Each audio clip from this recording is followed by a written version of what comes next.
The day I was escorted out of Hargrove Academy, I was holding a cardboard box with both hands. Inside it, 3 textbooks, a graphing calculator I'd saved up for, a framed photo of my father's company building, and a blue ribbon I'd won in 8th grade for an economics presentation that my teacher said was the most sophisticated analytical work she'd seen from a student in a decade. I remember thinking about that ribbon as I stood at the iron gate. I remember the weight of it in the box, the way it felt like a joke. They were filming me. 12 of them, maybe more, standing in a loose half circle on the other side of the gate, phones raised, some of them laughing, most of them silent in that particular way people go silent when they're watching something they know they'll talk about for years. And then Bryce Hargrove walked up to the gate, stopped about 3 feet from me, and looked at me. The way you look at something you've already decided doesn't matter anymore. He said, "In our world, losers disappear." He said it quietly, almost gently, like he was doing me a favor by being honest. I didn't respond. I couldn't. There was nothing to say that wouldn't have made it worse. And some part of me, the part that was already calculating, already filing everything away, understood that silence was the only dignified option I had left. So I turned around, walked to the curb, and waited for my mother to pick me up. She arrived 11 minutes later in our family's silver sedan, the same car she'd driven since I was in 5th grade. She didn't cry. She asked me if I was hungry. I said no. We drove home in silence, and the whole way I stared at the ribbon in the box and thought about the look on Bryce Hargrove's face. I need you to understand something before I tell you the rest of this story. I need you to understand it because without it, everything that comes later is going to look like luck, or like some kind of fantasy, or like a story someone invented to feel better about themselves. What happened over the next 20 years was not luck. It was not a fantasy.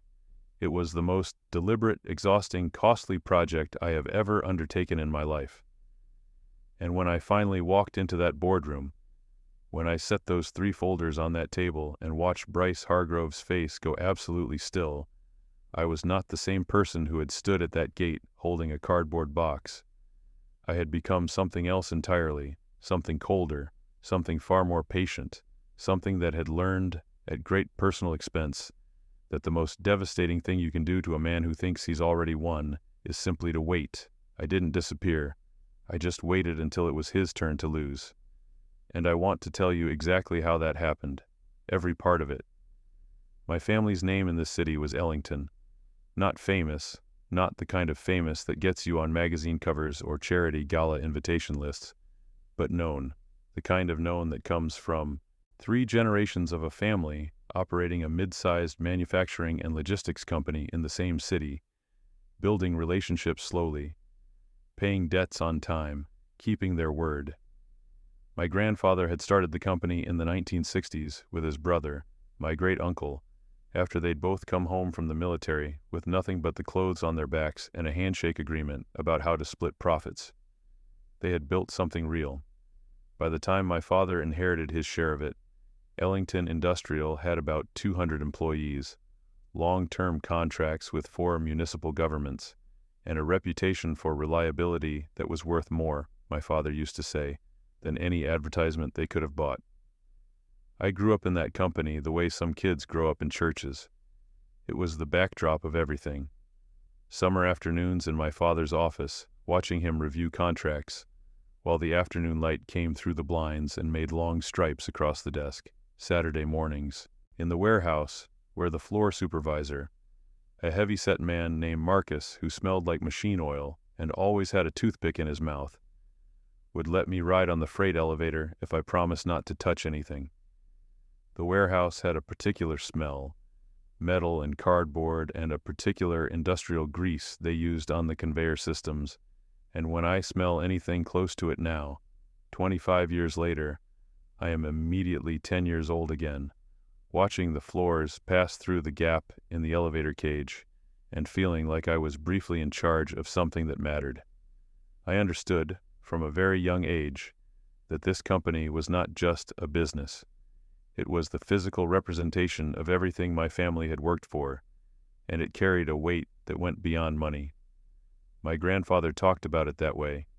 He was a man of few words in general, a veteran's silence, my mother used to say. But when he talked about the company, he became almost lyrical.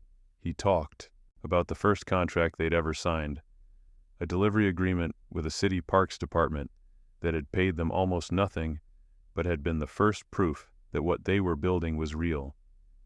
He talked about the warehouse they'd leased in the early years, barely 4,000 square feet, and how he and my great-uncle had painted it themselves over a 3-day weekend because they couldn't afford to hire anyone. He talked about the first time they made payroll for 20 employees, and how he had gone home that evening and sat at the kitchen table and cried, just briefly, out of something that was equal parts relief and terror at the scale of what they had committed to. That sense of the company as something sacred, something earned at a specific and non-negotiable cost, was in me before I could articulate it, and I think it is important context for everything that followed, because the central question of my life from the age of 17 onward was not simply about revenge or power or professional achievement. It was about whether something that had been taken could ever be meaningfully restored, or whether the most you could do was build something new on the ground where the old thing had stood. So when I was accepted to Hargrove Academy at 14 on a partial academic scholarship, my parents treated it like a coronation. My mother bought me new blazers, 2 of them, navy blue with silver buttons, pressed and hung in my closet a full 2 weeks before school started. My father drove me to the school on the first day and spent the whole ride telling me about the kinds of people I would meet there and how to carry myself among them. He said to be direct with people, to look them in the eye, to never apologize for what I was or where I came from. He said, "You belong there as much as anyone." I believed him. I wanted to believe him. But within the first week I understood that belonging was not the right word for what I was doing at Hargrove Academy. Surviving was closer. The texture of the place was something I absorbed slowly, the way you absorb a language by immersion rather than by instruction. The dress code, the chapel requirement on Wednesdays, the particular hierarchy of which lunch table meant what, the system of informal social rankings that was never written down anywhere, but that everyone understood with absolute precision. I mapped all of it in my first months with the methodical attention of someone who understood they were operating in a foreign country and needed to learn the customs before they made a mistake that couldn't be undone. I was not the only scholarship student at Hargrove, but we were few enough to be identifiable, and the social distance between us and the students whose families had written the full check was not dramatic or overt. It was just perpetually present, the way barometric pressure is present, invisible and constant and capable of making everything slightly harder than it needed to be. My academic performance was, from the beginning, the only unambiguous asset I had. I was not popular. I was not athletic in the way the school valued, which meant organized team sports at a competitive level, and I had no facility for the casual bonhomie that the wealthy students deployed so effortlessly in social situations, that particular ease with strangers that comes from a lifetime of being told that your presence is automatically welcome. What I had was a mind that worked quickly and a willingness to work at a volume that most of my classmates were not prepared to match. My teachers noticed. Several of them became genuine allies, the kind of quiet institutional support that doesn't get celebrated, but that matters enormously when you're 15 and trying to find solid ground. The school was everything you'd expect from an institution that charges $40,000 a year in tuition. Stone buildings with carved lintels, manicured lawns that stayed green even in October through what I later understood was an irrigation system that cost more per year than most families' car payments. A faculty that included a former state senator who taught political science with the tired conviction of someone who had done the actual thing and found it less interesting than teaching it. A published economist whose introductory finance course was genuinely one of the best educational experiences of my life. And a woman who had won a National Journalism Award before pivoting to teaching advanced English, and who had a gift for making students understand that language was not decoration but mechanism, that the way you arranged words was the way you arranged reality. The students were, almost without exception, the children of people who owned things. Not just owned things, controlled them. Their fathers were on hospital boards and city councils, and the boards of directors of companies that employed thousands of people. They had last names that appeared on building dedications and endowment plaques and the masthead of charitable foundations. They wore their affluence the way other people wear cologne. You couldn't see it exactly, but you felt it the moment they walked into the room. I was not one of them. I was adjacent to them. And there's a significant difference that I spent a long time pretending I didn't feel. Bryce Hargrove understood that difference immediately.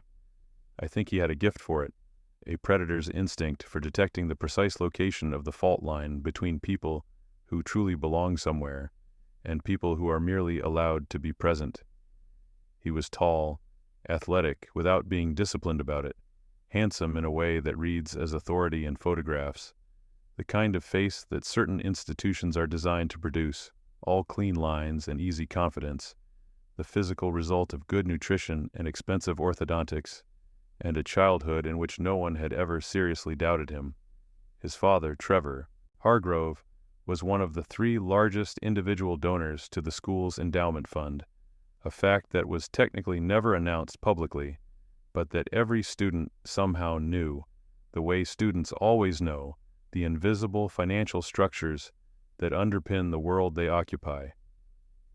Bryce had been at Hargrove since kindergarten. The school was, in a very literal sense, named after his family. He had been walking these halls for over a decade before I arrived, and every corridor, every trophy case, every stone carving had his family's fingerprints on it. He wasn't just a student there. He was something closer to a landlord. He didn't dislike me specifically. That would have required too much interest. What he did was treat me like a perpetual reminder that not everyone in the room had really earned their seat. He made small comments, the kind that are perfectly calibrated to sting without being obviously cruel. Comments that, if you reported them to an adult, would sound almost harmless, but that accumulate over months and years into something with real structural weight. Ellington, your tie's a little crooked, but I guess it's hard to focus on that kind of thing when you're on scholarship, right? Laughter from whoever happened to be nearby. I would straighten my tie and say nothing. Or, nice project, thorough. It's easier to be thorough when you actually have to try, I guess. This delivered to a study group with the tone of a compliment, so that I could not respond to it without seeming thin-skinned. Or the one he returned to most often. Some family names survive on old money until the truth comes out. He liked that one. He said it often enough that it became a kind of ambient noise in my life at that school, the way a dripping faucet becomes something you stop consciously hearing, but that never actually stops. I want to ask you something right now, because I think most of you reading this have been in a version of this situation. Not necessarily a school, maybe an office, a team, a neighborhood. That specific dynamic where someone has decided, for reasons that have nothing to do with your actual character, that you are beneath them. And you have to decide every single day how to respond to it. Do you fight back and risk making it worse? Do you stay quiet and let it calcify into something permanent? Do you leave and give up whatever ground you've worked to take? I want you to put in the comments what you would have done in my position. Because the choice I made, to stay quiet, to observe, to remember everything, was not an easy one. There were days when it felt like cowardice. There were days when I could barely look at myself in the mirror. There were days when a specific exchange with Bryce in a corridor or a classroom would send me to the bathroom to breathe through the particular rage of someone who understands they cannot act on what they feel. I want you to keep that question in mind as you hear the rest of this, because I think by the end, the answer will be clearer than it is right now. For 3 years I kept my head down and did exactly what I had come to that school to do. I learned. Not just what was in the curriculum, though I attacked that with a ferocity that my teachers found alternately impressive and exhausting, but everything else. How power actually worked in the world these people occupied. How decisions were made, how alliances formed and collapsed. How money moved. Who actually controlled things versus who appeared to.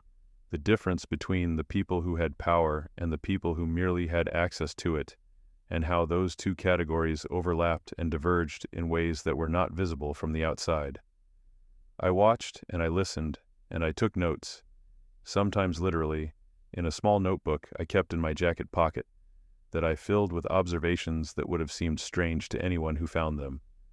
Not gossip, not social dynamics exactly, but patterns, who sat, with whom, at which events, and what that said about their actual relationships versus their stated ones, which teachers deferred to which administrators and why, how the school's stated values intersected or didn't with the decisions that were actually made when values and money pointed in different directions.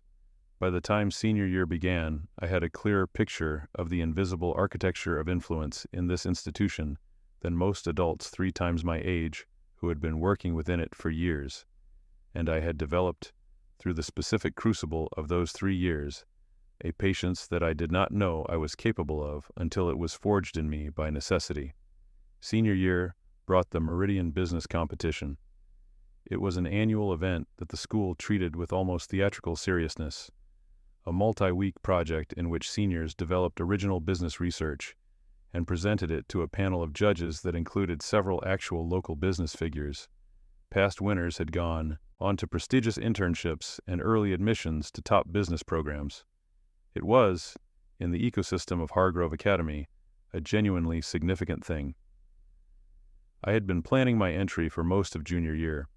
My project was called The Architecture of Local Capital, a historical analysis of institutional investment patterns in regional industry, which I know sounds impossibly dry, but the idea behind it was actually interesting, I thought.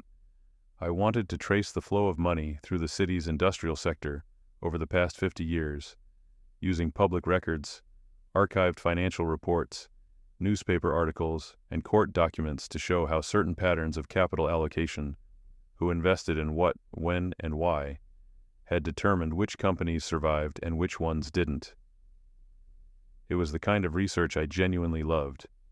It felt like archaeology. You would pull one thread and find it connected to another thread, which connected to another, and slowly a shape would emerge from the chaos of the past. I spent 4 months on it. I was in the public library almost every weekend, occupying the same corner table by the microfiche readers every Saturday morning when the library opened, sometimes still there when the afternoon light shifted to evening and the librarians began making their quiet rounds with their closing time expressions. I filed records requests with 3 different municipal offices, drafting each one with a care and specificity that later struck me as the earliest evidence that I might have a genuine aptitude for legal language. I read through boxes of archived business filings that smelled like dust and old paper, and the particular stale air of documents that no one had looked at in decades.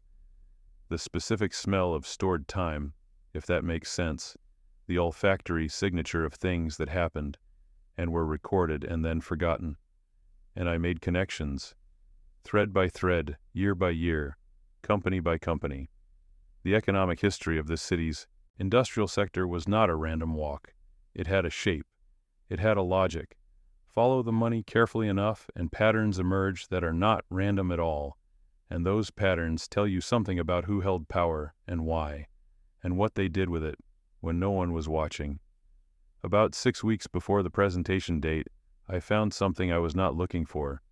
It was a set of financial records from 20 years earlier, court documents actually, from a civil litigation case that had been settled out of court and then largely forgotten, the kind of case that creates a brief paper trail in the public record and then disappears into the institutional archive with no fanfare and no follow-up.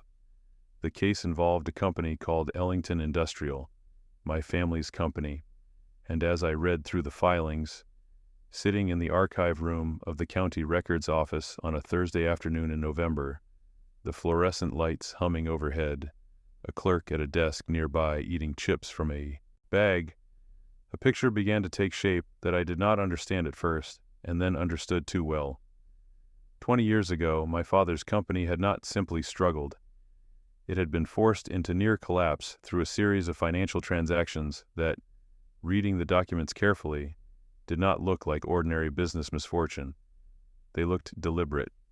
A supplier contract that had been terminated without notice, shortly after what appeared to be a competing offer from a third party, a line of credit that had been quietly closed by a bank whose board of directors included, I later found, two individuals who also held interests in a competing logistics company, a key municipal contract that had been awarded to a competitor 6 weeks before the Ellington bid had even been formally submitted, which meant either the competitor had information about the timeline that they should not have had, or someone inside the process had been communicating in ways they should not have been.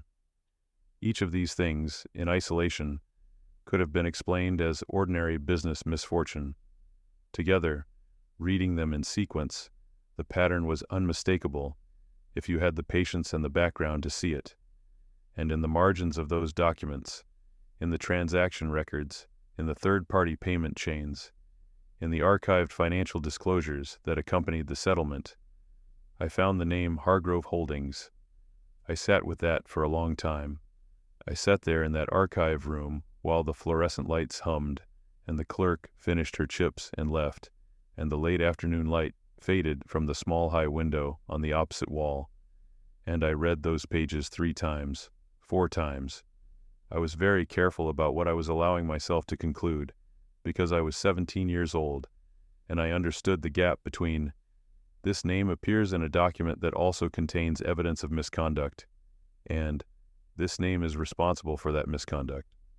Those are very different things, but the name was there, in multiple documents, in a context that required explanation. I made copies of everything, I cataloged them. I went home and I sat at my desk for a long time before I opened my laptop to work on the presentation. I made a decision that I have thought about 10,000 times since. I kept the information in my project. Not as an accusation. I was a 17-year-old high school student, not an investigative journalist, and I had neither the standing nor the full picture to make accusations, but as one data point in a larger historical analysis. I noted that certain local financial records suggested potential coordination between various capital interests in ways that may have disadvantaged smaller regional companies during specific periods of market pressure. I was careful. I was academic about it. I framed it in the dry language of economic pattern analysis and gave it no more emphasis than other patterns I documented. I thought I was being responsible and thorough, and I was proud of the intellectual care I had taken. I was being naive about the world I was operating in. I was 17. I had not yet fully understood that intellectual care and institutional protection are not the same currency, and that the latter will always win when the two come into conflict in a room where the money is sitting on one side of the table. The presentation was a Thursday afternoon in the school's main lecture hall. Parents were invited. The panel of judges included 2 local business figures, one of whom I recognized from newspaper photos as a colleague of Trevor Hargrove. There were maybe 80 people in the room. I presented for 22 minutes. I thought it went well. I was in the middle of my conclusion, talking about the long-term structural effects of the patterns I had identified, when Bryce Hargrove stood up. He was sitting in the 3rd row.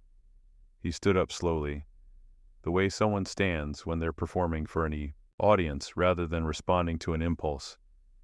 He walked to the front of the room. The teacher monitoring the session started to say something and then stopped. Bryce reached into his blazer pocket and unfolded a piece of paper, a photocopy of a newspaper article, and held it up so that everyone could see it. "I thought this might be relevant," he said. His voice was perfectly calm, perfectly pleasant. "Since we're talking about the history of local business." The article was from 22 years ago. It described a brief scandal involving Ellington Industrial, a period when the company had been investigated for potential financial irregularities, an investigation that had ultimately found nothing actionable and been dropped. The article was 3 paragraphs long, and it did not describe a conviction or even a formal finding of wrongdoing. But it had a headline, and the headline, in the way that headlines from that era were written, made it sound far worse than the content. "Local firm under scrutiny, Ellington Industrial faces questions over financial practices. He read the headline aloud. The room went quiet the way rooms go quiet when everyone is trying to decide whether they're allowed to react. And then someone laughed, and then it spread. Bryce put the article on the podium in front of me and looked at me with an expression that was almost sympathetic. "So that's where your family's money really comes from," he said. "Good to finally know." I stood there. I remember the feeling of the room contracting, all those faces turning toward me, the heat rising in my neck. The judges were looking at their tablets. The teacher was looking at Bryce. My PowerPoint was still projected behind me, the last slide of my presentation, full of charts and citations and months of careful work. I opened my mouth and nothing came out. And then the session host called for a 10-minute break, and I walked to the bathroom and stood over a sink for a long time, running cold water over my wrists, which is something I still do when I need to slow my mind down. I didn't place in the competition. The next morning the headmaster's office called my mother. The afternoon of the following day, she and I sat across from him in his office, and he explained that my project had raised concerns among several members of the school's sponsorship community, and that the board had determined it was not consistent with the school's standards of academic conduct. He used the phrase, potentially defamatory research methodology. I remember noticing the framed photos on his wall, the headmaster with Trevor Hargrove at a ribbon-cutting ceremony, the headmaster at a Hargrove Holdings charity dinner. I remember thinking, he can't even make himself look at me while he's saying this. My mother asked what academic misconduct specifically meant in this context. He said it meant I had used archived records in ways that could be seen as prejudicial towards specific community members. She asked if there would be an appeal process. He said the decision was final. A week later, I was expelled. The official letter cited repeated violations of the school's academic integrity standards, which was so disconnected from reality that I actually read it twice to make sure I hadn't misunderstood. I had never been cited for an academic integrity violation in my 3 years at that school. Not once. I had the highest GPA in my class. I had a letter of recommendation from the economics teacher calling me one of the most analytically gifted students I have encountered in 20 years of teaching. None of it mattered. On the morning I was asked to leave, I packed my belongings into a cardboard box. I walked out the front door. I stood at the iron gate, and Bryce Hargrove walked up and told me that in their world, losers disappear. I held that sentence in my mind for 20 years, not because it hurt, though it did for a long time, but because it was the most useful single sentence anyone has ever said to me. It was a perfectly clear description of a worldview. It told me exactly what kind of world I was operating in, and exactly what I needed to become in order to survive it. Bryce Hargrove believed that the world was divided into people with power and people without it, and that the only thing that mattered was which side of that line you were standing on when the music stopped. He was right. He was just wrong about where I would end up standing. The months after the expulsion were the worst of my life. I want to be honest about that because I think there's a tendency in these kinds of stories to jump from the low point to the recovery arc without spending enough time in the actual darkness. And I think that does a disservice to anyone who is reading this from a place that feels like a low point. The darkness was real, and it lasted longer than I expected, and it had a texture that I still remember clearly. My parents did not handle it well. My father, who had always been a private and contained man, became quieter than I had ever seen him. A kind of withdrawal that scared me more than any expression of anger would have. He went to work every day. He came home. He ate dinner. He was present in the physical sense, but somewhere else in every other sense. And I would sometimes catch him sitting at the kitchen table after dinner, with an expression that I did not know how to read, and still don't entirely know how to read. My mother cried at the kitchen table 2 nights after I came home, and I sat next to her and didn't know what to say, and eventually we just sat there together in silence until she got up to make tea. The family name, which had been a source of such quiet pride, suddenly felt like a liability. My mother answered a phone call from her sister about 10 days after the expulsion, and I could hear her in the hallway, her voice very controlled, saying he didn't do anything wrong in a way. that made it clear she was saying it to someone who did not entirely believe her. I couldn't walk through certain parts of town without feeling like everyone I passed knew what had happened. This was almost certainly not true, but the feeling was real and persistent, the way certain feelings are when you're 17 and the world has very recently shown you one of its ugliest mechanisms. The local newspaper had run a brief item about the expulsion, 3 sentences, buried in a school news roundup, mentioning only a student expelled for academic integrity violations without my name, but everyone who needed to know the name knew it. The city was not large enough for that kind of story to stay anonymous for long, and the social erosion was fast.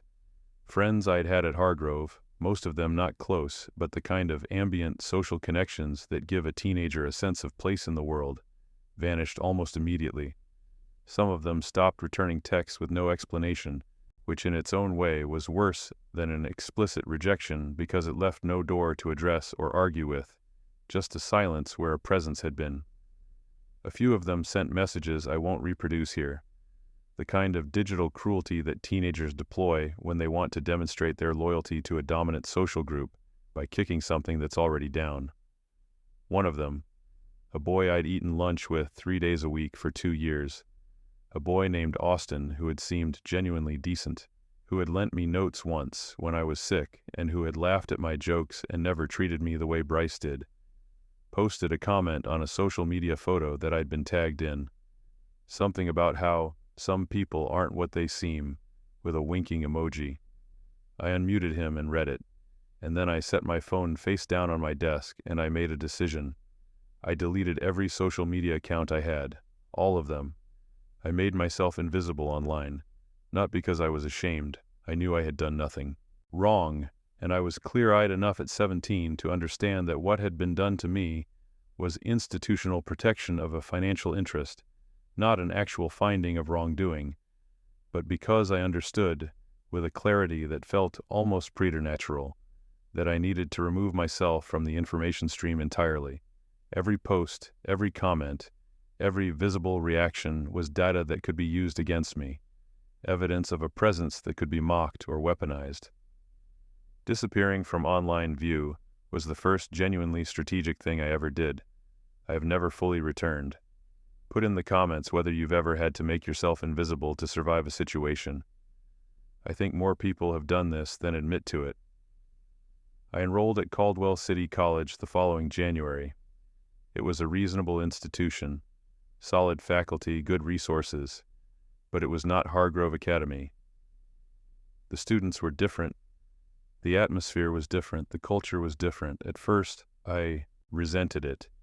A resentment I'm not proud of because it was misdirected and unfair to a lot of good people who were working just as hard as I was in less favorable circumstances than I had even started from. Eventually, I got over myself. Eventually, Caldwell felt like mine in a way that Hargrove Academy, for all its prestige, had never actually felt. I worked nights, 3 nights a week, at a logistics dispatch company. One of those overnight operations where you're managing trucking routes and cargo manifests, and trying to solve the perpetual puzzle of getting things from one place to another as efficiently as possible. The work was unglamorous. My co-workers were mostly older, mostly tired, mostly suspicious of the 19-year-old college kid who seemed weirdly interested in the finer points of freight contract structures. But I paid attention and I worked hard, and after 6 months the operations manager gave me more responsibility, and after 18 months I was effectively running the overnight scheduling operation from a logistical standpoint. Even though my official title was dispatch associate, I was studying finance, economics, and eventually corporate law, not as separate disciplines but as one integrated system, understanding how money moved, understanding the legal architecture that governed those movements, understanding the historical patterns of how companies rose and fell, and what the intersection of financial decisions and legal frameworks actually looked like in practice. I was, in other words, completing the research project that had gotten me expelled. Except now I wasn't doing it as a high school student trying to win a competition. I was doing it as someone who understood that knowledge, in the right context, was the most powerful leverage that existed, and I was continuing to investigate what had happened to my family. This part is important. I need you to understand that this was not an obsession in the unhealthy sense, not something that consumed my life in a way that prevented me from functioning or building. It was more like a research program that ran in parallel with everything else. On weekends, I went back to archives. I filed more records requests. I talked to people, carefully, patiently, never revealing exactly what I was looking for. Former employees of Ellington Industrial who were willing to talk. A retired accountant who had worked on several municipal contracts during the period in question. A journalist at the city's second-largest newspaper who had written a brief follow-up to the original article about my family's company, and who had, when I contacted him 15 years after the fact, a box of notes he'd kept from that period because he'd always felt the story wasn't fully told. The picture that emerged over years of this patient excavation was complicated, as the truth usually is, but the central shape of it was clear. 20 years before I was expelled from Hargrove Academy, my father's company had been deliberately weakened, not through any single dramatic act, but through a coordinated series of small ones: contract terminations, credit closures, strategic undercutting of bids that had been orchestrated by a small group of investors who wanted to consolidate control of the regional logistics market. One of those investors had been Trevor Hargrove, not the primary architect, but a participant, a beneficiary, someone who had made moves in the period when Ellington Industrial was at its most vulnerable, that had accelerated its collapse rather than prevented it. And there was something else, something that took me even longer to fully piece together. The original financial trouble at Ellington Industrial had not been entirely the result of external pressure. There had been internal fractures too. My father and his brother, my Uncle Cole, who had been the co-founder of the company and who I had barely known, who had quietly faded from our family's life when I was very young, had been in conflict. Deep, serious conflict over the company's direction and finances. Documents I eventually obtained through a combination of records requests and the assistance of a corporate attorney I worked with in my late 20s suggested that certain financial moves had been made during that period. Moves that looked, reading them in retrospect, like someone trying to extract value from the company before it collapsed rather than someone trying to save it. I won't say more than that about my uncle, because the truth is I never fully established what his role was, and I have lived long enough with the consequences of incomplete information being treated as certain fact to be very careful about making claims I cannot completely substantiate. What I will say is that the picture of my family's downfall was messier and more human than I had imagined when I was 17, and that sitting with that complexity was one of the harder things I had to do, but the Hargrove connection was documented. That part was real. I graduated from Caldwell City College at 22. I had a 4.0 GPA, a thesis on distressed asset valuation that one of my professors tried to get published in an academic journal. I declined.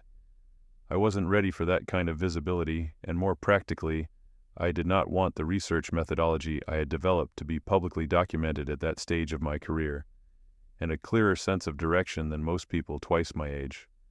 I had also, during my senior year, started a small side operation, identifying undervalued municipal contracts through public records research and connecting small logistics companies to bidding opportunities they hadn't known existed.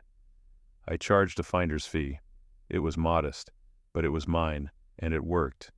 And the process of building it taught me something I could not have learned from a textbook, that the most reliable source of leverage is information that other people have access to but have not bothered to read carefully. The next 2 years I spent at a corporate restructuring firm, mid-sized operation, brick building in the financial district, 15 professionals and a support staff that was perpetually overextended. Not flashy, but they did serious work: bankruptcy proceedings, distressed debt acquisition, operational turnaround of companies whose management teams had run out of road and options. It was the closest thing to a graduate education I was going to get in the specific knowledge set I needed, and I treated it accordingly. I arrived before everyone else most mornings. I stayed after most evenings. I read every file that crossed my desk and made it my business to read dozens that didn't, simply by developing a habit of asking if I could review closed files from previous matters when I had downtime, which my supervising partner found simultaneously impressive and slightly unnerving. I developed a specialty in identifying the gap between a distressed company's publicly reported financials and its actual financial condition, the space between what the numbers said on paper and what they meant when you pulled the thread far enough to see the underlying reality. This gap, I came to understand, was where almost all the real value lived in distressed asset work. It was also where almost all the real risk lived. Learning to navigate it, to distinguish genuine undervaluation from camouflaged insolvency, to read the specific signature of management teams that were deceiving creditors versus those that were merely incompetent, was the technical core of everything I would eventually build. I was not particularly happy during this period, and I want to be honest about that, rather than retrospectively constructing a narrative of focused, purposeful striving that makes the difficulty invisible. The honest picture is more ambivalent. I had a small apartment on the third floor of a building with a perpetually broken elevator, a used car that I treated well because I couldn't afford to replace it, and a social life that I deliberately kept narrow. I went to the gym before work 3 mornings a week, not because I enjoyed it, but because the physical discipline it required gave me a framework that kept the rest of my life organized. I ate lunch at my desk most days. I called my parents on Sunday evenings. That was more or less the structure of my existence. I dated briefly, twice during those years at the firm. Both times I ended the relationship with a kind of clean precision that I later understood was not emotional maturity but emotional avoidance, a way of keeping anything from getting close enough to disrupt the project I was building, the thing that was always running underneath everything else. I am not proud of this. The first woman I dated during this period, Paige, was smart and kind and had a quality of seeing people clearly that I both valued and was slightly frightened by. She deserved better than what I gave her, which was essentially the parts of myself that weren't already spoken for by the project. She ended things after 8 months and said very quietly, "The last time we spoke, I don't think you actually want anyone around right now, and I think you know that." She was right on both counts. I've thought about that sentence many times since, usually at moments when I've caught myself doing the same thing again. I am telling you this because I think one of the things that gets left out of these kinds of stories is the cost. Not the financial cost, which is real and gets talked about, the years of grinding, the modest income, the deferred pleasures, the other cost. The cost of building something over many years with a very specific goal in mind is that the construction process itself consumes parts of you that you don't always fully get back. I became very good at my work. I became very patient. I became very careful. I became exceptionally good at reading the gap between what situations looked like and what they actually were. And I became, for a long stretch of my late 20s, not particularly good at being a person, not cruel. I was never cruel. Just absent in the way that people who are entirely organized around one objective are absent from everything that isn't that objective. Those two things were related. I want you to hold that. At 27, I left the firm and started my own operation. The decision was not impulsive. I had been planning it for 18 months, building the relationships I would need, identifying the first position I would pursue, establishing the minimum capital base required to operate credibly in the market I was entering. A small office on the 6th floor of a building that smelled like carpet cleaner and old coffee. A support staff of 3 people, an analyst named Connor, whom I had recruited from the firm I was leaving, an operations person named Holly who had a gift for keeping complex multi-track processes organized, and an admin who was so efficient she routinely made me feel disorganized by comparison. A focused mandate, distressed debt acquisition and corporate restructuring, with a geographic emphasis on the regional market I knew best. I named it Meridian Capital. That was my private joke. the same word from the school competition where all of this had begun 18 years earlier. Nobody I worked with knew the reference. Nobody needed to. But every time I wrote the name on a document or said it in a meeting, I felt it. The thread running back to that conference room, to that boy with his PowerPoint and his months of research, to the newspaper article held up in front of a room full of people. The thread was thin by now, but it was still there. I hadn't cut it. I wasn't ready to cut it yet. The first 3 years were hard in a way that was qualitatively different from the earlier hardness. This was the hardness of building, its own specific kind of suffering, quieter and more constant than the pain of the early years, but requiring its own kind of endurance. Every deal was a risk. Every relationship I built with a bank or a law firm or an institutional investor was built from scratch, on the basis of my reputation, which at 27 was real but limited. Deals that I spent months structuring would sometimes fall apart at the last moment for reasons I couldn't control. A co-investor getting cold feet, a company's management team choosing a competitor's bid because of a relationship that predated anything I could offer, a target company getting acquired before I had finished assembling my position. These failures were expensive not just in time, but in the psychological cost of sustained uncertainty, the low-grade exhaustion of not knowing, month by month, whether you were building something or just running in place. There was one near disaster in my second year that I think about as the moment that most clearly tested whether I actually had what this work required. A distressed manufacturing acquisition I had spent 4 months structuring, my largest deal to that point, requiring a level of capital commitment that stretched my resources to their outer limit. I had a term sheet, a co-investor, a timeline. 6 days before closing, the co-investor withdrew. A better opportunity had materialized elsewhere. It was business, not malice, but the effect was the same. I was suddenly short a significant gap in the capital stack with less than a week to fill it or lose the deal entirely. I spent 4 days making calls. I slept a combined total of maybe 14 hours. I ate mostly from the vending machine in the lobby of the building. On the 5th day, I found a bridge solution that allowed the deal to close. The solution cost me equity that I would not have given up under ordinary circumstances, and it took 2 additional years to work through the downstream effects of that concession. But the deal closed, and the experience gave me a kind of confidence that no successful deal ever could. The specific confidence of someone who has been at the outer edge of their capacity and found that the edge was farther than they had thought.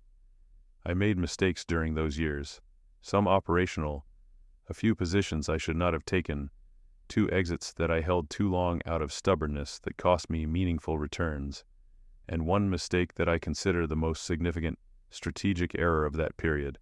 I told someone my history too early. An older investor in the city, semi-retired, significant capital and connections, a man who had taken what seemed like a genuine interest in my work. We had dinner several times. We talked about the market, about philosophy, about the city's economic history. I was more candid than I should have been. Not about all of it, not about the Hargrove documentation specifically, but enough. He subsequently made a comment at an industry event, casually, nothing malicious intended, about the Ellington kid with the chip on his shoulder. It got back to me within a week, and it reminded me with the sharpness of a lesson that costs something to learn, that vulnerability shown too early is leverage given away. After that, I was more careful. I got quieter about my history. I learned to be interesting without being open, which is a specific skill that takes time to develop and that I am still not entirely comfortable with, because it requires a kind of deliberate management of information about yourself that I find slightly distasteful even when I understand its necessity. Meridian grew. Slowly, the way real things grow, not dramatically but incrementally, each year a little larger than the last, each deal a little more complex, each relationship a little more established. I hired carefully. Every person I brought into the firm was evaluated not just on their technical capability but on their capacity for rigorous honesty, the ability to tell me when I was wrong, when a thesis was flawed, when a position I wanted to take was driven by something other than sober analysis. That quality, in my experience, is far rarer than intelligence and far more valuable.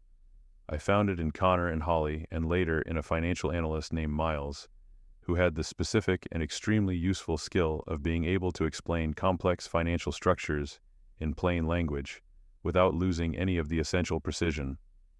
I could not have built what I built without these people, and I want to be clear about that because stories like this have a tendency to become individual hero narratives that erase the collaborative reality of how things actually get built. By 32, I had a team of 11 people and a portfolio of distressed positions that was generating real and consistent returns. I had developed a reputation in a specific niche of the market as someone who was exceptionally rigorous in due diligence, who could be trusted to follow through on what he committed to, and who had a particular gift for seeing the operational reality underneath a troubled company's financial presentation. That reputation, built over 5 years of careful work, was worth more to me than any single deal. Reputation in the distressed debt world is everything. It determines who returns your calls, who lets you into a deal process, who brings you opportunities before they hit the open market. I had built mine methodically, and I had never sacrificed any part of it for short-term gain, because I understood that it was the foundation that everything else rested on. I had also become, by 32, genuinely good at the thing I did in a way that had started to exist independently of its original motivation. Early in my career, the work had been entirely in service of the project, the investigation, the documentation, the accumulation of leverage. But somewhere in my late 20s, possibly around the time of the manufacturing deal near disaster, the work had started to be something I cared about for its own reasons. The puzzle of it, the intellectual challenge of taking a complicated failing business and understanding it well enough to see whether there was a path through the complexity that everyone else had missed. I found this genuinely interesting. I still do. And I think that transition from work as pure instrument to work as something that had its own value was important for a reason that I only understood later. It meant that when the original project concluded, there was something left to come back to. I want to pause here and ask you something. At this point in the story, mid-30s, successful career, everything quietly building towards something, what do you think I should have done? Should I have let the Hargrove story go? Accepted that the statute of limitations meant there was no legal remedy, pocketed the professional success, found something else to build a life around? Or was continuing down the path I was on, patient, deliberate, eyes always open for the moment when circumstances would create the right conditions, the only real option? Put that in the comments. Because I think different people will have very different answers, and I think those answers will tell you something important about how each of you understands the relationship between justice and practicality, between letting go and seeing something through. I did not let it go. I first saw Hargrove Holdings appear on my professional radar when I was 34. It showed up in a distressed asset report that my analyst team prepared as part of our standard weekly market review. The company's debt-to-equity ratio had deteriorated significantly over the previous 18 months. 2 of their major commercial real estate positions in the northern part of the city had lost substantial value, following a zoning decision that had eliminated a planned development corridor. A logistics subsidiary they'd acquired 3 years earlier, somewhat ironically in the same sector my family had once operated in, was hemorrhaging money due to fuel cost increases and a poorly negotiated transport contract. The report flagged Hargrove Holdings as a company worth monitoring for potential distressed opportunity. I read that report 3 times. Then I put it in a separate file and took a week to think about nothing else. Because I need to be honest about something. The moment I saw that name on a distressed assets report, I felt something that I am not entirely proud of. It was not the clean, controlled feeling of a strategic opportunity being identified. It was something older and rawer than that. It was the feeling of a 17-year-old standing at an iron gate, holding a cardboard box, hearing a voice say, "Losers disappear," and for a period of about 4 days, that feeling was the primary thing driving my thinking about what to do next. That would have been a disaster. Not morally, but strategically, because decisions made from that kind of emotional place are not actually strategic decisions. They're reactive ones, and reactive decisions, in the world of distressed debt, are how you lose money and credibility simultaneously. So I waited. I let the feeling settle.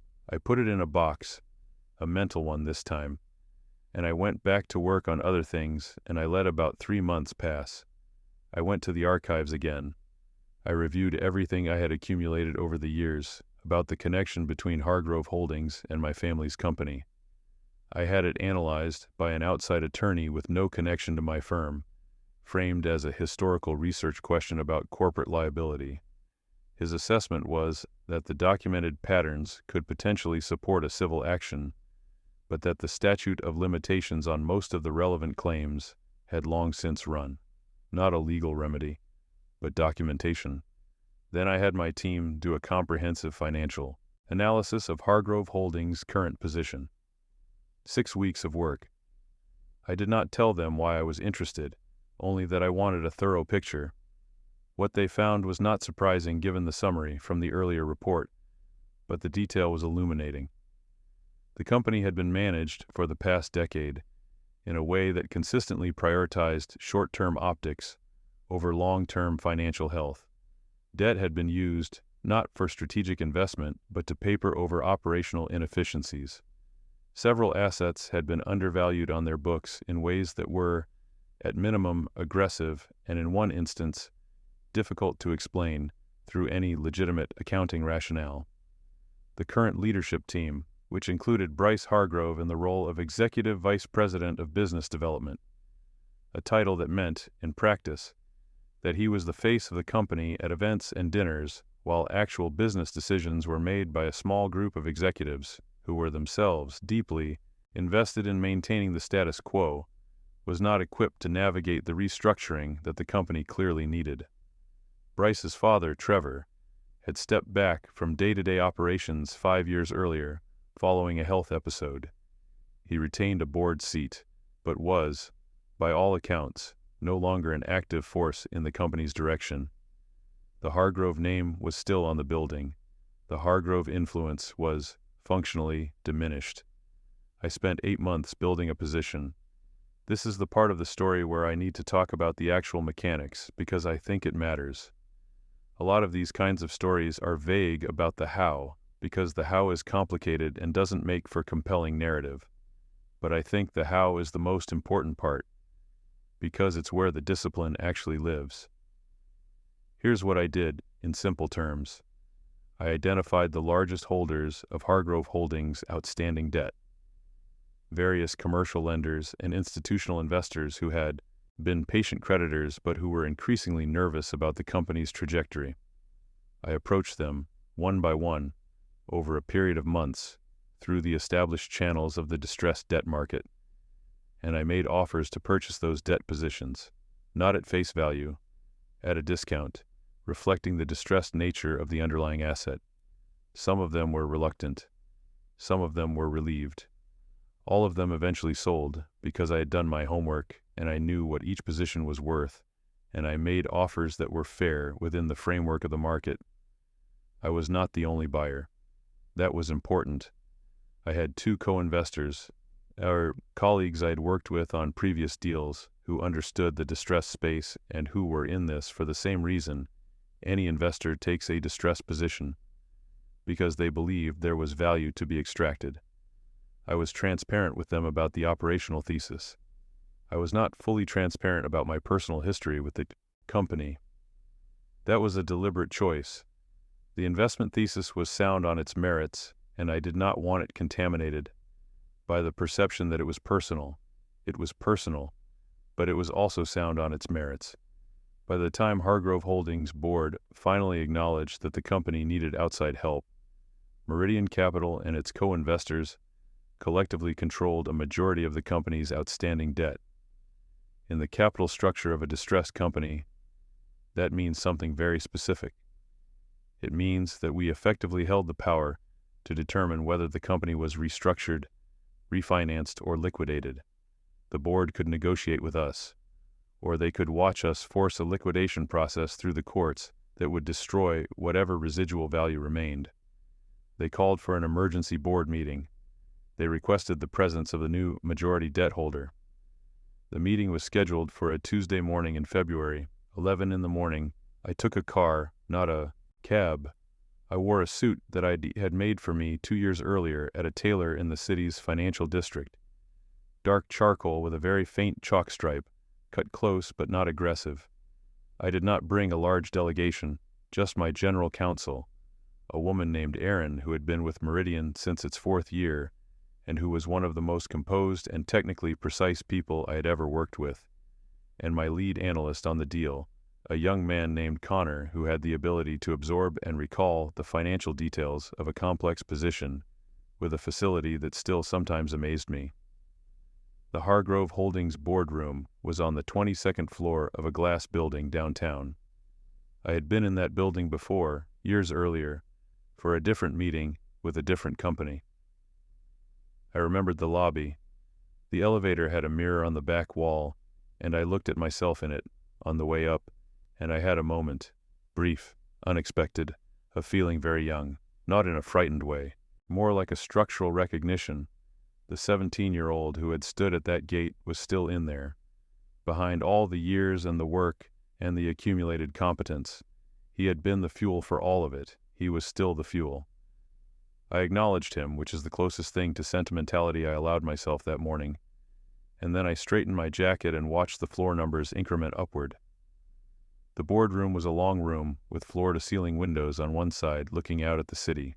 There were 8 people seated at the table when I walked in. Several of them I knew by reputation. The CFO, a careful man in his late 50s, who had the look of someone who had been sleeping badly for months. 2 outside board members who I had researched thoroughly and who were, I believed, genuinely unaware of the depth of the company's problems. A legal advisor, a representative from the company's primary bank. And at the far end of the table, in a chair slightly to the right of center, Bryce Hargrove. He was 40 now, broader than he had been in school, though not in a way that suggested physical fitness. His hair was still thick. He was wearing a suit that was expensive but slightly wrong in the lapel width, the kind of suit that says someone used to care about these details and has recently stopped caring enough. He was looking at his phone when we came in. He looked up when the door opened, and then he stopped. The recognition was not immediate. I want to be precise about this because I think the sequence matters. There was a moment, maybe 3 seconds, maybe 5, when he was looking at me with the uncertain expression of a man who knows he has met someone before but cannot place them. A normal social experience. And then the context shifted in his mind, the way contexts shift, and I watched his face go through something that I am not sure I can fully describe. It was not a simple expression, it was a layered one. There was recognition in it, and behind the recognition, something that I can only describe as the physical sensation of a calculation failing. I set my briefcase on the table and opened it. I took out 3 folders and placed them on the table in front of me. The room was quiet.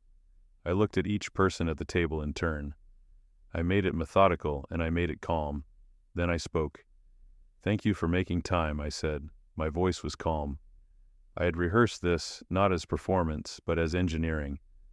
I had thought very carefully about what this first minute of the meeting needed to accomplish, which was to establish, without any drama or aggression, that I was the person in control of this room, and that everyone present understood that. I'll be brief about the purpose of today's meeting, and then we can take the time we need to go through the materials. I opened the first folder, and Erin distributed copies to each person at the table. A choreography we had practiced, the smooth efficiency of people who had done this kind of thing many times together. The first document package confirms the current debt positions held by Meridian, Capital, and our co-investors. As you'll see from the summary sheet on top, our collective position represents approximately 63% of your company's outstanding senior debt. I gave that number a moment to settle. 63%. In the capital structure of a distressed company, that is not a negotiating position. It is a controlling position. The CFO had already seen these numbers in the preliminary communications that had led to this meeting, but hearing the figures said aloud in a boardroom with the documentation in front of him seemed to produce a different quality of understanding than the written version had. I watched his expression adjust. The second package. I slid the second folder, and Aaron distributed copies again. This is historical research that I've accumulated over a number of years regarding the relationship between Hargrove Holdings, specifically in its earlier corporate structure under Trevor Hargrove's direct management, and a regional company called Ellington Industrial. The documents include transaction records, archived court filings, third-party financial analysis, and contemporaneous business records from the relevant period. I paused. I am not going to characterize these documents for you today. I am simply making them part of the record of this engagement. There was a quality of silence in the room at this moment that was different from the ordinary silence of a business meeting. I had expected it, had in fact planned the sequence specifically to produce it. The historical documents were not the central business matter of the meeting, and everyone in the room understood that. But their presence, the fact of their existence, documented and organized and bound in a folder now sitting in front of every person at the table, communicated something that did not require explanation. I was not bringing them as a legal threat, because as I had established over years of analysis, the legal remedies were foreclosed by time. I was bringing them as context, as an answer to a question that no one in this room was going to ask out loud, but that I wanted answered anyway. Why is this person here specifically for this company, specifically at this moment? The answer was in the folder. Bryce was looking at the second folder. He had not opened it yet. He was looking at the cover, which had a title tab, Ellington Industrial / Hargrove Holdings, Historical Transaction Analysis. I watched him read those words. I watched the muscles in his jaw shift slightly. He still had not spoken. The third package. I slid the third folder. This is a comprehensive analysis of Hargrove Holdings' current financial position, including what our due diligence has revealed about the gap between the company's reported financial condition and its operational reality. This is the document that should be the focus of today's discussion, because it is the most material to the decisions you are facing. I looked at the CFO. I would recommend starting here. I closed my briefcase and folded my hands on the table and waited. The CFO opened the third folder immediately. He had the look of a man who is very good at his job and who has been working for months in a situation where that competence has been systematically frustrated, and who is responding to the presence of a document that says what he has been trying to say internally for years with something that looked almost like relief. He turned to the second page, the executive summary of our operational analysis, and I could see his eyes moving quickly across the text. The legal advisor had opened the second folder and was reading the first page with the rapid, controlled attention of a professional encountering an unexpected problem and immediately beginning to assess its dimensions.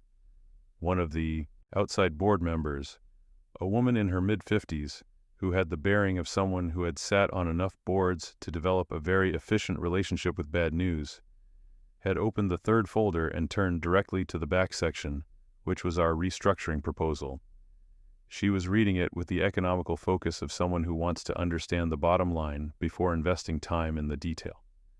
The bank representative had opened the first folder and was reviewing the debt position summary with the expression of a man doing arithmetic in his head. Bryce said my name. He said it quietly, without inflection, the way you say a word when you're not sure whether saying it is the right move, but the silence has become too heavy to maintain. He said it like a test. I looked at him. I let a beat pass, not a dramatic pause, just the natural interval between hearing something and choosing to respond to it. Then I looked at him directly and steadily, the way you look at someone when you want them to understand that you are entirely present and entirely unafraid. You once told me, I said, that in your world, losers disappear. The room was already quiet, At this sentence, it became something quieter than quiet. The specific silence of a group of people who are simultaneously processing what was just said and making the collective decision not to react to it visibly, because none of them entirely understood yet what was happening, and reacting prematurely carries risks in situations you don't yet fully understand. I let that sentence exist in the air for a moment. I didn't disappear, I said. I just waited until it was your turn to lose. Bryce Hargrove looked at me across that table with an expression I have thought about many times since, and that I still find difficult to describe with complete precision. It was not simple anger, though there was anger somewhere in it. It was not simple fear. It was something more fundamental, the expression of a man encountering a version of the world that his existing model of the world does not account for. He had operated for 40 years on a specific understanding of how things worked, that power was inherited, that institutional support was reliable, that people without his advantages were ultimately manageable, that the future would resemble the past. He was sitting across a table from the evidence that this understanding was insufficient, presented in 3 folders by someone he had dismissed 23 years ago at an iron gate, and the look on his face was what it looks like when that kind of fundamental recalibration happens in real time. He did not respond. He looked at me for a long moment, and then he looked down at the table in front of him, and then he opened the second folder and began to read. I gave them 90 minutes to review the materials and ask questions. The questions were mostly financial and operational, the board members and the CFO doing the professional work of trying to understand the actual landscape of their situation. The outside board member who had turned to the back section of the third folder asked 3 pointed questions about the proposed restructuring timeline. They were excellent questions, sharp, specific, the kind that come from someone who has spent real time thinking about operational complexity. I answered them directly and in detail, and I could see in her expression as I answered a subtle recalibration of her assessment of what she was dealing with. The bank representative asked about the debt service implications of the proposed capital structure. The CFO asked about our operational intentions for the company's 3 main business units. Bryce asked one question, about the timeline for the proposed restructuring. He asked it in a flat, controlled voice, looking at the folder rather than at me. I answered it the same way I had answered every other question in the room, directly with specific numbers without any emphasis that would have made it feel like a confrontation rather than a business answer, because it was a business answer. The personal dimension of what was happening in that room was real, but it did not need to be performed for anyone. It was already fully understood by the 2 people in the room who knew it existed. That was all he said for the remaining time. We recessed. My team and I went to a conference room down the hall. Connor and I went through the financial detail of the restructuring proposal with the CFO and the company's financial advisor for another 2 hours. Aaron handled the legal framework with the company's counsel. By the end of the afternoon, the outline of an agreement was in place. Hargrove Holdings would enter a formal restructuring process under our management. The Hargrove family would retain a minority equity interest in the restructured entity, which was more than most creditor groups would have offered, but which I had decided to include because this was not ultimately about destruction. I needed the outcome to be financially sound, which meant not burning the residual value that remained in the business. Trevor Hargrove was not at the meeting. He was notified later that day. I am told his response was a long silence, and then a single question about whether any of this could be reversed. The answer was no. The restructuring process took 8 months. By the following autumn, Hargrove Holdings had been formally reconstituted under new management, with Meridian Capital holding the controlling position. Bryce's role was eliminated in the 4th month. His contract included a severance package that was legally standard and that he accepted, signing the paperwork in a meeting that I did not attend because I did not need to. Connor managed that meeting. He told me afterward that Bryce had been calm throughout, that he had signed everything without asking questions, and that at the end he had gathered a small number of personal items from his office, photographs, a few desk objects, and placed them in a box. I didn't ask what kind of box. The historical documentation from the second folder, the materials relating to Ellington Industrial, I shared with a journalist at the regional business paper who had been covering corporate governance in the area for 15 years and who I had quietly built a relationship with over the previous 2 years. She published a story 6 months after the restructuring closed. It was careful journalism. It presented the documented patterns as historical patterns, made no unsubstantiated claims, and was very precise about what could and could not be established. The story did not produce legal consequences because the statute of limitations issue remained what it had always been. But it became a matter of public record. The name Hargrove Holdings appeared in that story in a context that could not be expunged, and the story was archived and indexed and would appear in every future search of that name. My father read the story. He called me on a Sunday afternoon. He didn't say much. He said, "I know this cost you." He paused for a long time. Then he said, "I'm glad you're still standing." We talked for an hour. It was the best conversation I had had with my father in 20 years. I want you to put in the comments what you think about that moment. Not the business outcome, the phone call, because I think about that call more than I think about the boardroom. I think about my father's voice, which was older and quieter than I had remembered it from my childhood, saying, "I know this cost you." And what I felt was not vindication exactly. It was something more complicated, something that I'm still working out. Here is what I want to say about the aftermath, because I think the aftermath is where the real story lives, more than the boardroom scene. The boardroom scene makes for a good set piece, but the aftermath is what actually tells you what it meant. In the months following the restructuring, I found myself in a strange psychological space that I had not anticipated. I had spent the better part of 20 years building towards something, and now I had built it, and the question that replaced it was not a comfortable one. I had known, intellectually, that the payoff might feel hollow. I had read enough history and enough psychological literature to know that the achievement of long-held goals rarely produces the sustained satisfaction that the anticipation of them does.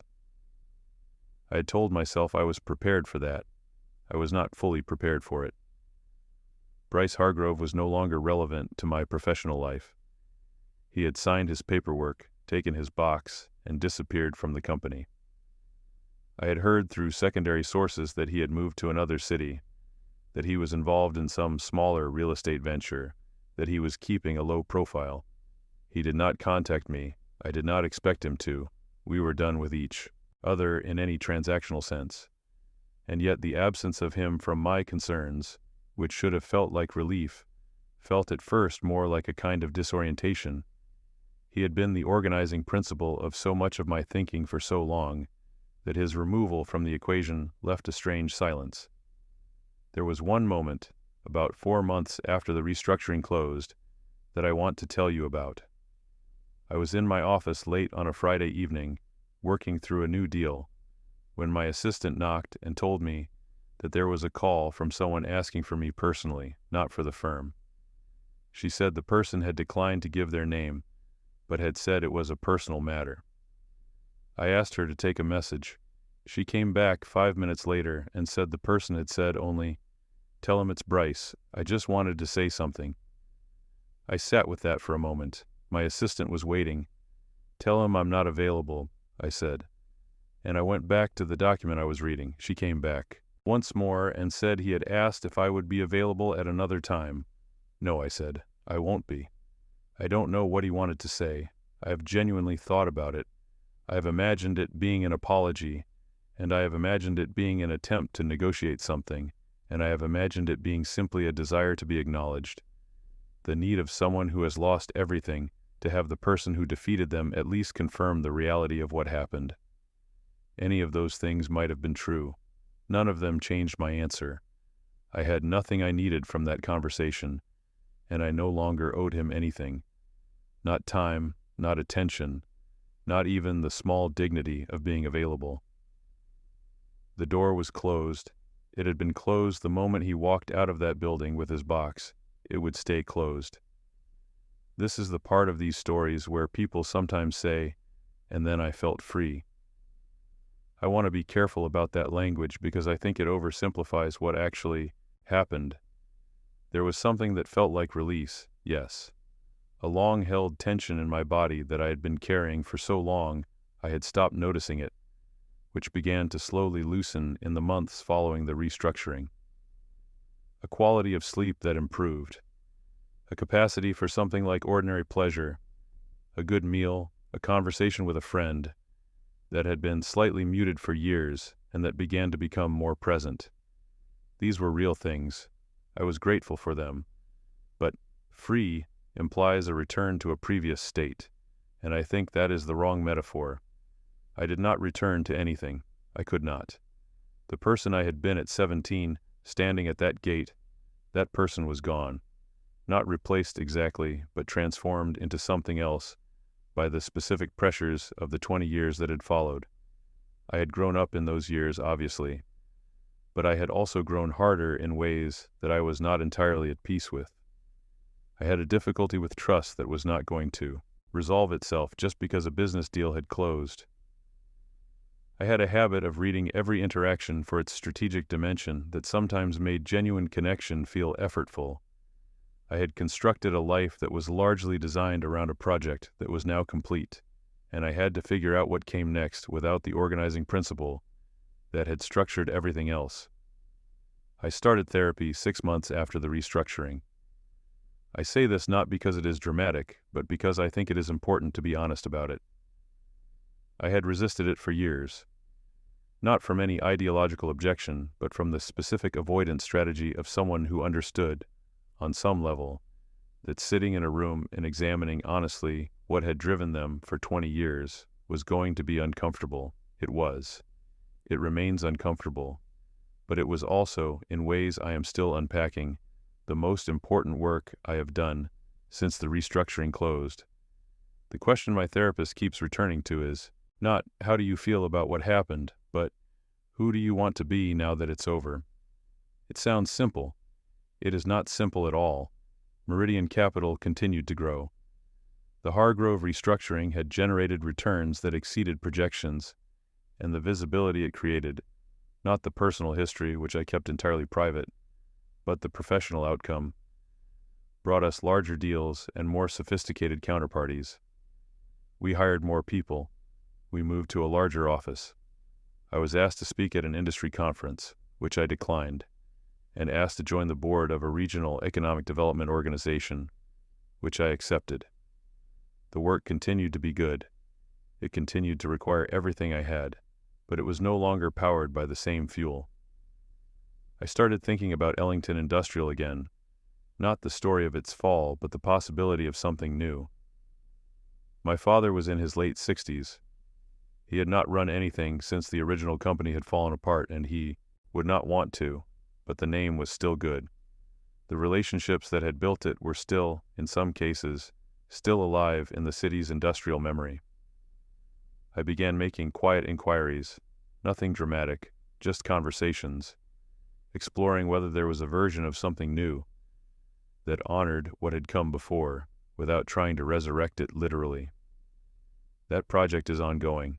I don't know yet what it will become. I have learned, over 20 years of patient work, not to rush toward outcomes whose shape I cannot yet see clearly.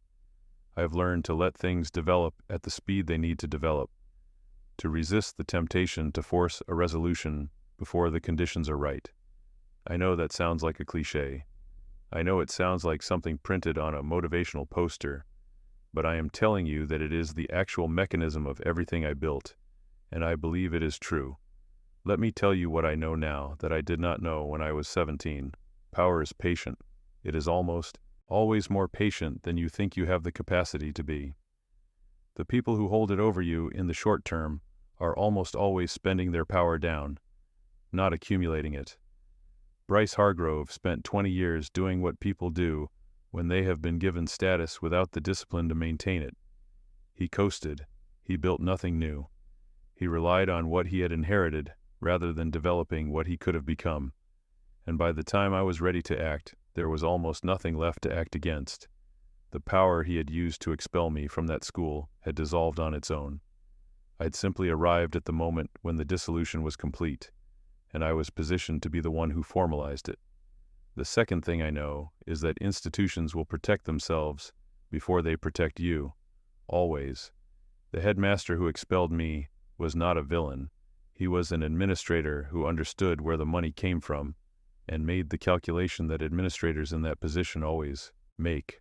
I did not need to hate him for that. I did not need to include him in any plan.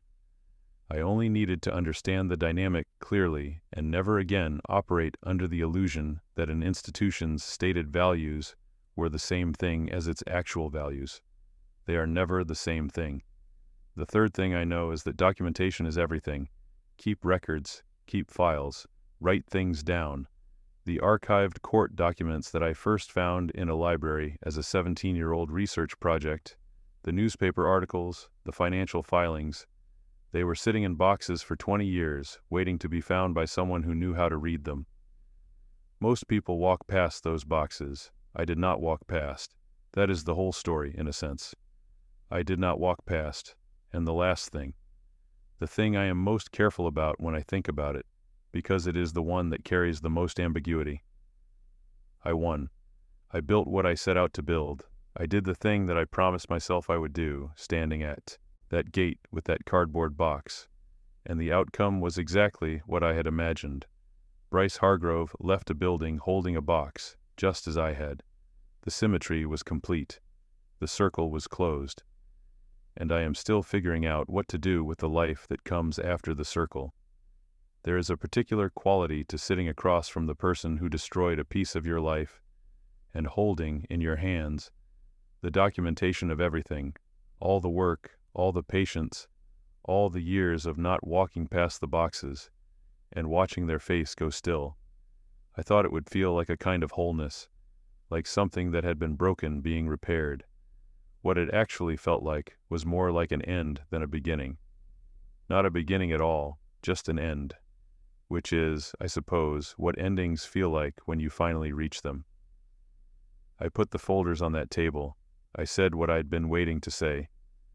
I watched his face do the thing his face did.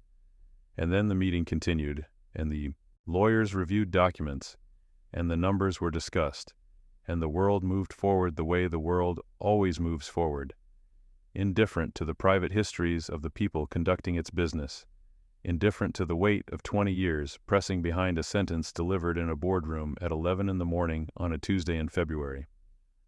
I took the elevator back down to the lobby. I walked to the car. I sat in the back seat for a moment before telling the driver to go. I looked at my hands. They were very still.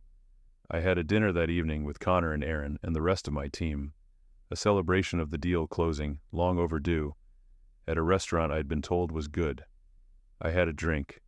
I told them the deal had been one of the most complex we'd done, and that I was proud of how they'd handled it. I did not tell them the rest. They raised their glasses. I raised mine. The food was good. The conversation was easy. I was present for most of it. And then I went home, and I sat in the apartment that I had lived in for 6 years, and I thought about a ribbon.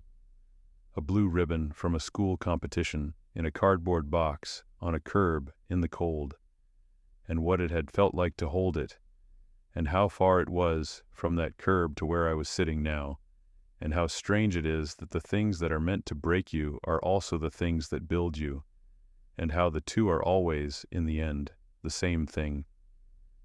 I thought about my father's voice on the phone. I thought about Paige and what she had been right about. I thought about the boxes of archived documents in the city library that were still there, full of other people's incomplete stories, waiting for someone who knew how to read them. The city was quiet outside my window. I turned off the lamp. I sat in the dark for a long time. Eventually I went to bed. The next morning I got up and went back to work. Put in the comments. If you were standing at that gate, holding that box, what would you have done next? And if you'd built everything I built, gotten everything you worked for, would you have taken that call from Bryce?